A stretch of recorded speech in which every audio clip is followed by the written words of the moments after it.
안녕하세요. 명품 구매된 쇼핑몰 레오비비의 비비 언니예요. 오늘은 어떻게 명품 사업까지 하게 된 건지 이야기를 들려드릴까 해요. 저는 어렸을 때부터 옷에 대한 애정이 남달랐다고 느낀 게 엄마의 역량이 컸어요. 항상 남들과 다르게 입히셨거든요. 웨스턴 부츠, 노란색 트위드 투피스, 그리고 과일이 달려있는 니트 등등 항상 지나치지 못했던 옷가게에 가서 정말 마음에 들던 옷이 있었는데 엄마가 너무 비싸서 안 된다는 말에 옷을 그대로 입고 집에 와서 엄청 혼났던 기억이 난답니다. 정말 옷과 멋에 대한 남다른 아이인 건 확실하죠? 그렇게 학창 시절을 보내고 패션과 관계없는 방송 제작과에 진학을 하게 되었어요. 졸업 후 방송 쪽으로 취업을 하게 되었고 여러 가지 일을 겪으면서 나는 이 일과 정말 적성에 맞지 않구나 하고 느끼기 시작했어요. 그러던 중 20살 때 첫 외국 여행으로 간 일본에서의 추억이 너무 좋았어서 일본으로 워킹 홀리데이를 신청하게 되었어요.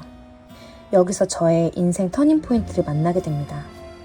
평상시 저는 항상 투머치하게 꾸미고 튀는 걸 좋아하는데 일본에서는 저의 패션에 대해 아무도 신경 쓰지 않아서 너무 좋았어요. 그렇게 저의 억눌렸던 패션의 열망을 마구마구 표출하게 되면서 패션 리테일에서 외국인 최초로 세일즈로 일을 하게 되었답니다. 여기서 본인이 좋아하는 일을 하는 게 얼마나 행복한 일인지를 배우게 되었어요. 그렇게 일본에서 일을 하다가 26살에 큰 결정을 하게 됩니다. 바로 패션 학교에 편입을 해서 제대로 배우고 싶다는 생각이 들었어요. 학교를 다니면서 누가 시키는 게 아닌 정말 제가 좋아서 하는 공부가 이렇게 재밌구나라는 걸 다시 한번 느끼게 되었어요. 그러던 중 졸업쇼를 준비하면서 알게 되었죠.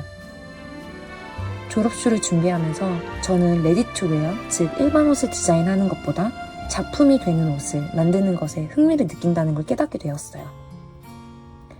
하지만 한국에서는 그런 종류의 옷을 디자인하는 곳을 찾기가 너무 어려워 취업의 난을 겪었어요. 미국에서 인턴 기회를 주는 곳이 있다고 해서 지원을 하게 되었는데 역시 운이 좋게도 한 번에 붙게 되었어요. 그래서 저는 졸업하고 바로 미국에서 패션 디자이너로 일을 하게 되었습니다. 일을 하면서 패션 디자인, 유통 시스템 등 다양한 파트를 배우게 되어서 너무 좋았지만 하이엔드 브랜드에 대한 갈증이 계속 있었어요.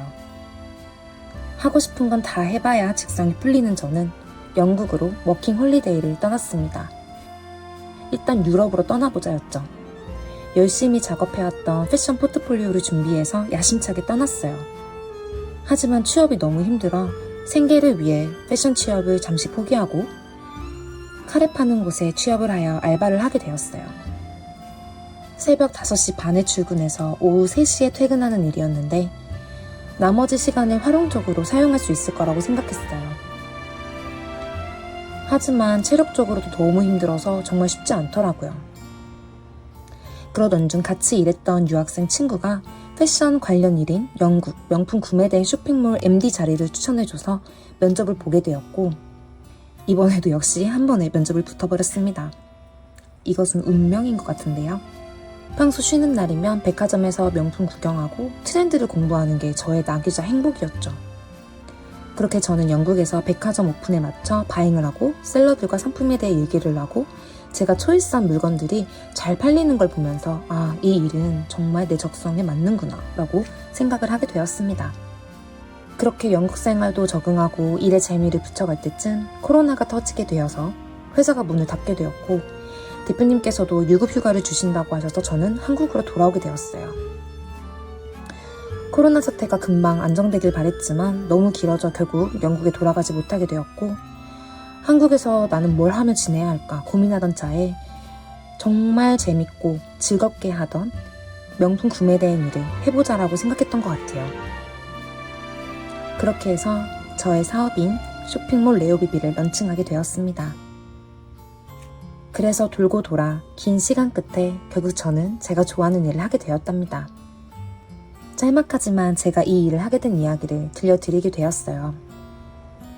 여러분의 도전도 비비 언니가 항상 응원하겠습니다. 들어주셔서 감사합니다. 다음 영상에서 또 뵐게요.